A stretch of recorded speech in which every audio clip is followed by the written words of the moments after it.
রথ চলেছে পথ ছেড়ে দাও, রথ চলেছে পথ ছেড়ে দাও।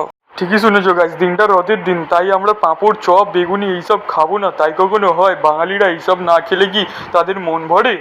তাই বন্ধুরা সন্ধে না হতে হতেই চলে এলাম দিদার বাড়ি, কারণ দিদা করেছিল নিমন্ত্রণ। আমাদের নিমন্ত্রণ করার একটাই কারণ, চপ খাবো না। তাই কখনো হয়? আগেও বলেছি রথযাত্রার দিন বাঙালিরা চপ বেগুনি ফুলুলি পাঁপড় খাবে না। তাই কখনো হয়?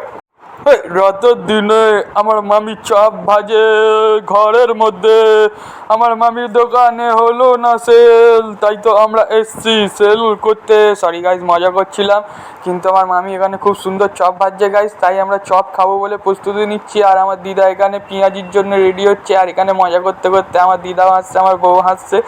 আর দিদা এখানে পেঁয়াজির এটা পুরটা মাখাচ্ছে গাইজ, কি সুন্দরভাবে ম্যারিনেট করছে। আর আমার মামি ওইদিকে চপ ভেজেই যাচ্ছে ভেজেই যাচ্ছে।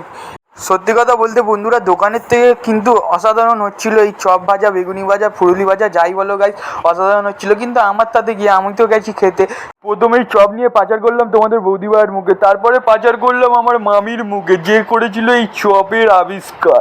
তারপরে চলে গেলাম সোজা ওখান থেকে উঠে টিং টিং টিং টিং টিং টিং টিং টিং টিং টিং টিং টিং টিং টিং টিং টিং টিং টিং টিং আমার মামার মুখে। মামা করলো এত বড় হা কি চপটাও করে গেল ভয়। তারপরে গোপু সোনাকে দেখো কত সুন্দর লাগছে, আর এই আমার ভাইয়ের ছোট রথ, এই রথের জন্যই হচ্ছিল খাওয়া আমাদের চপ আর পেঁয়াজি আর ফুরুলি আর পাঁপড় ভাজা। তারপরে আমি সোজা ট্রান্সফার করলাম আমার মুখে। তারপর তোমরা লাইক আর কমেন্ট শেয়ার করে দিও গাইস, টাটা।